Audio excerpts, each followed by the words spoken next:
जय जिनेन सभी को भक्तामय स्तोत्र के इस शिविर में आप सभी का स्वागत है। आज हम सीखेंगे काव्य नंबर 39 एंड 40। ठीक है, इसमें भी दो तरह के आक्रमण कह लीजिए या तकलीफ में बताया है कि किस तरह से भगवान का नाम और भगवान का आश्रय हमारी हेल्प करता है। ठीक है, तो आइए मंगलाचरण से स्टार्ट करते हैं। नमो अरिहंताणं नमो सेताणं नमो आयर्याणं नमो उवज्जायाणं नमो लोये सवसाहुणं। बोलो पंच परमेष्ठी भगवान की जय। चलिए काव्य नंबर 39 का संस्कृत उच्चारण देखते हैं। पहली लाइन, भिन्नेब कुंभ गलदुज्ज्वल शोणिताक्त। फिर से देखें, भिन्नेब कुंभ गलदुज्ज्वल शोणिताक्त। साथ में बोले, भिन्नेब कुंभ गलदुज्ज्वल शोणिताक्त। सेकेंड लाइन, मुक्ता फल प्रकर भूषित भूमि भागः। फिर से देखें, मुक्ता फल प्रकर भूषित भूमि भागः। साथ में बोले, मुक्ता फल प्रकर भूषित भूमि भागः। थर्ड लाइन, बद्ध क्रमः क्रमगतं हरिणाधिपोऽपि। बद्ध क्रमः क्रमगतं हरिणाधिपोऽपि। साथ में बोले, बद्ध क्रमः क्रमगतं हरिणाधिपोऽपि। फोर्थ लाइन, नाक्रामति क्रम युगाचल संश्रितं ते। फिर से देखें, नाक्रामति क्रम युगाचल संश्रितं ते। साथ में बोले, नाक्रामति क्रम युगाचल संश्रितं ते। चलिए चारों लाइन का एक साथ पढ़ते हैं। भिन्नेभ कुंभ गलदुज्ज्वल शोणिताक्त मुक्ता फल प्रकर भूषित भूमि भागः। बद्ध क्रमः क्रमगतं हरिणाधिपोऽपि नाक्रामति क्रमयुगाचल संश्रितं ते। चलिए संस्कृत उच्चारण पूरा हुआ। English pronunciation. पहली दो लाइन के मीनिंग जानते हैं। तो यहाँ पर किसके बारे में बता रहे हैं, किस तरह की आपदा के बारे में, अगर शेर आ जाए तो सामने से, और देखेंगे कि किस तरह से ये भगवान की भक्ति यहाँ पर की जा रही है। भिन्नेब, भिन्नेब मतलब भिन्न प्लस इब। ठीक है, तो हमने पहले भी इब का देखा था, हाथी। भिन्न भिन्न छिन्न भिन्न हुए हाथी के क्या है, कुंभकल। कुंभगलत, कुंभगलत मतलब जो उसका गंड स्थल से गलत गिरते हुए झरते हुए। उज्ज्वल मतलब अभी अभी का ताजा। शोणिताक्त, शोणित आक्त, शोणित मतलब खून रक्त, आक्त मतलब लिप्त होना। मुक्ताफल, मुक्ताफल मोतियां, मोतियों के।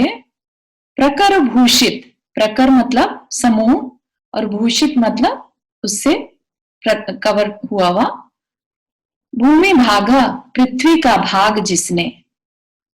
ठीक है, तो यहां पर मिला के पढ़े तो क्या कहना चाह रहे हैं कि जिसने हाथी के गंड स्थल को भिन्न भिन्न कर दिया, छिन्न भिन्न कर दिया, और अभी की अभी मुक्ता फल जो है उसके गंड स्थल में कई बार जो गज मोती होते हैं वो हाथी के गंड स्थल में होते हैं। ठीक है, तो वो वहां से झरते हैं, और जैसे ही सिंह ने शिकार किया तो वहां से मुक्ता फल झर रहे हैं। और वो कैसे हैं, उज्जवल, अभी अभी जो ताजा रक्त है उसमें लिप्त हुए हैं, और जब वो नीचे गिर रहे हैं तो उनका समूह क्या कर रहा है, उस भूमि के भाग को भूषित मतलब एकदम कवर कर दे रहा है उससे। तो इतना भयंकर वह सिंह है।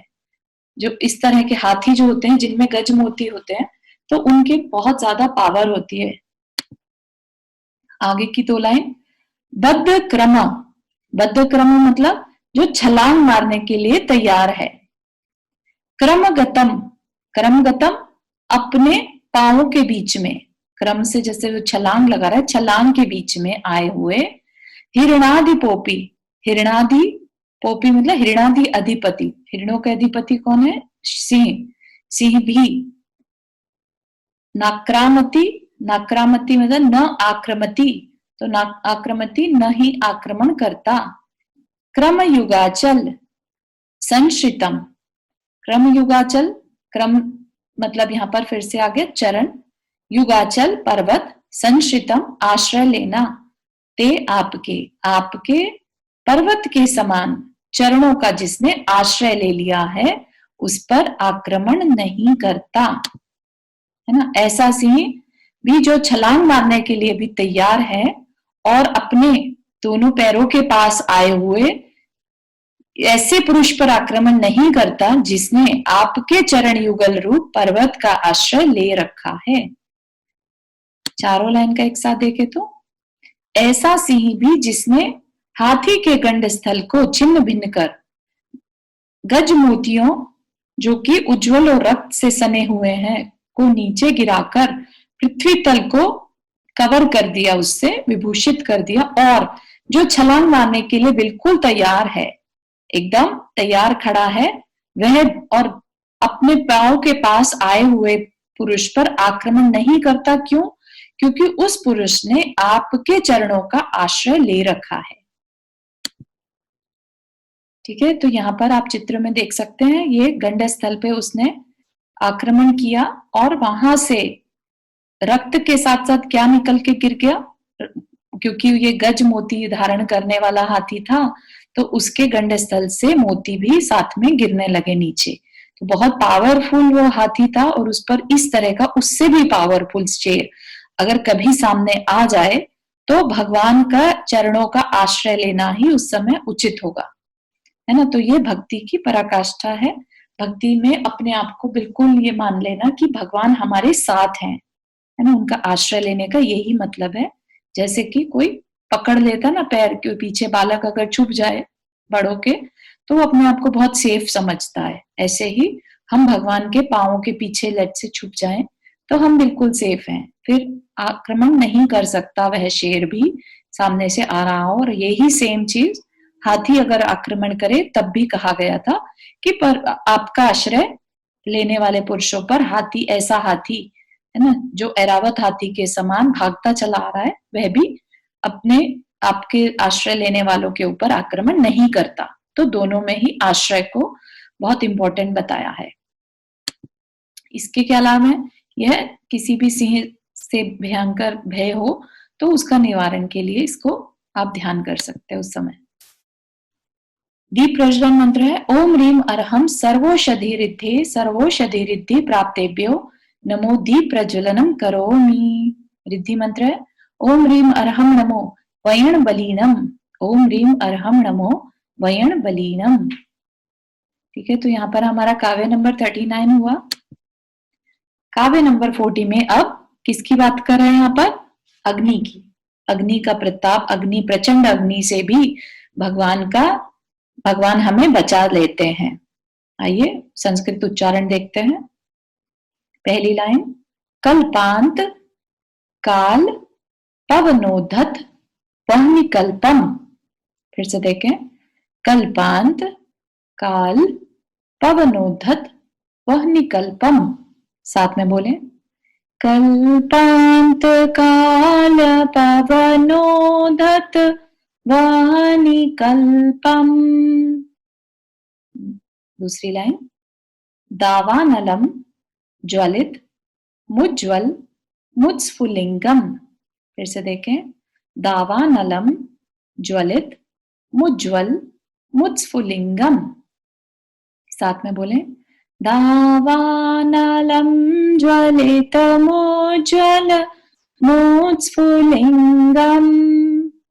थर्ड लाइन, विश्वम जिघत सुमीव सम्मुख मापतंतम. फिर से देखें, विश्वम जिघत सुमीव सम्मुख मापतंतम. साथ में बोलें, विश्वम जिघत सुमीव सम्मुख मापतंतम. फोर्थ लाइन, त्वं नाम कीर्तन जलम शमयत्य शेषम.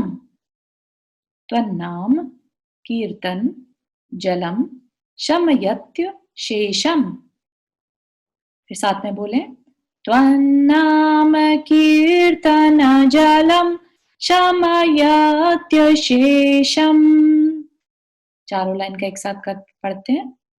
कल्पांत काल पवनोदत वाणिकल्पम दावानलं ज्वलितमोज्ज्वल मोत्स्फुलिङ्गम्. विश्वं जिघत्सुमिव सम्मुख मापतन्तम्. त्वन्नाम कीर्तन जलम शमयत्य शेषम.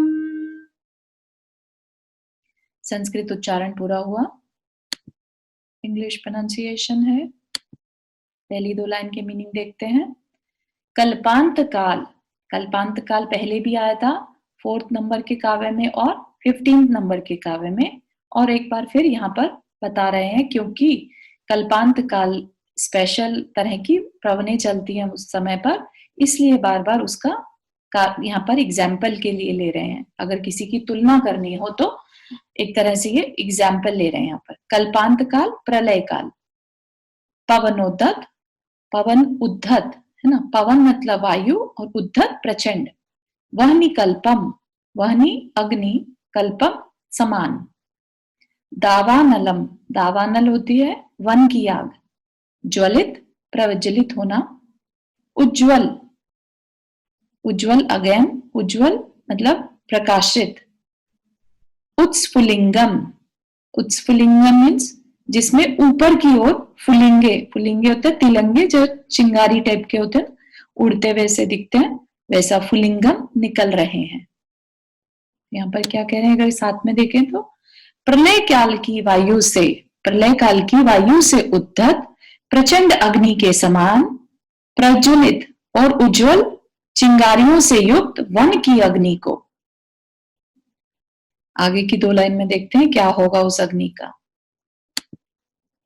विश्वम जिघत सुमेव, विश्वम संसार को, जिघत सुमेव मतलब भक्षण करने की इच्छा रखने वाले की तरह, इन तरह, सम्मुख सामने, आपतंतम, आपतंतम मतलब सामने से आती हुई. दावानल जो है वो सामने से आती हुई हमें दिखाई दे रही है. त्वं नाम कीर्तन जलम, आपके, त्वं नाम आपके नाम का कीर्तन मतलब नाम, अभी तक क्या था आश्रय लेना, अब यहाँ पर क्या करें नाम कीर्तन, नाम का कीर्तन करने से क्या हो जाएगा, वो कीर्तन क्या कर देगा, जल रूपी कीर्तन करने से शम यत्य, शम यति बुझा देता है, अशेषम संपूर्ण रूप से, इतनी भयंकर अग्नि को भी आपके नाम का कीर्तन, जल रूपी कीर्तन बुझा देता है. चारों लाइन को एक साथ देखते हैं. आपके नाम कीर्तन रूपी जल संसार को भक्षण करने की इच्छा रखने वाले की तरह सामने से आती हुई अग्नि को पूर्ण रूप से बुझा देता है. तो यहाँ पर हमने क्या देखा था कि कल्पांत प्रलय काल की वायु से उद्धत प्रचंड अग्नि उज्जवल चिंगारियों से युक्त वन की अग्नि को संसार को भक्षण करने की इच्छा रखने वाले की तरह सामने से आती हुई जो अग्नि है वह आपके नाम कीर्तन रूपी जल से पूर्ण रूप से बुझ जाती है. तो आप यहाँ देख भी सकते हैं किस तरह की दावानल अग्नि सामने से आ रही है, और हमें करना क्या है सिर्फ कि हमें भगवान के नाम का कीर्तन करना है. कीर्तन कैसे करेंगे, कीर्तन मतलब जैसे चाहे वह जाप हो या भगवान का सिर्फ नाम हो, आदिनाथ आदिनाथ जय जय आदिनाथ, है ना, ऐसा कुछ कीर्तन जो कांस्टेंट बना रहे, निरंतर, वह कीर्तन कहलाता है। जिसे रिपीटेटिव वर्ड्स बोलते रहते ना, महावीर महावीर जय जय महावीर, ऐसा आदिनाथ आदिनाथ जय जय आदिनाथ, तो ये कीर्तन कहलाता है। चाहे तो आप इसका मंत्र का उच्चारण भी अगर कांस्टेंट कर रहे एकदम, तो वह भी कीर्तन है। तो कीर्तन में बहुत पावर है एक्चुअली, ये बताना चाह रहे हैं आचार्य यहाँ पर, कि उससे एक दावानल अग्नि जो है, वन की अग्नि है, वह भी बुझ जाती है। तो अपनी और कोई अग्नि हो किसी के अंदर में, लेट से क्रोध अग्नि है, तो क्रोध अग्नि को बुझाने के लिए भी भगवान के नाम का कीर्तन कर सकते हैं। तो यहाँ पर अग्नि सिर्फ एक प्रतीक के रूप में लेना चाहिए। और किसी तरह की अग्नि जैसी तकलीफ अगर हमें फील हो, शरीर में भी कहीं पर दाह ऐसी उत्पन्न हो रही हो जैसे जल गया हो, जलने के ऊपर, तो उस समय भी ये वाले काव्य को पढ़ सकते हैं 27 बार, 54 या 108 बार। इसको एक मंत्र की तरह से पढ़ें अपनी तकलीफ को मिटाने के लिए। इसका क्या लाभ है? अग्नि भय निवारक। दीप प्रज्वलन मंत्र है ओम ह्रीम अर्हम मुख निर्विश्रिद्धि प्राप्तेभ्यो नमो दीप प्रज्वलनम करोमि।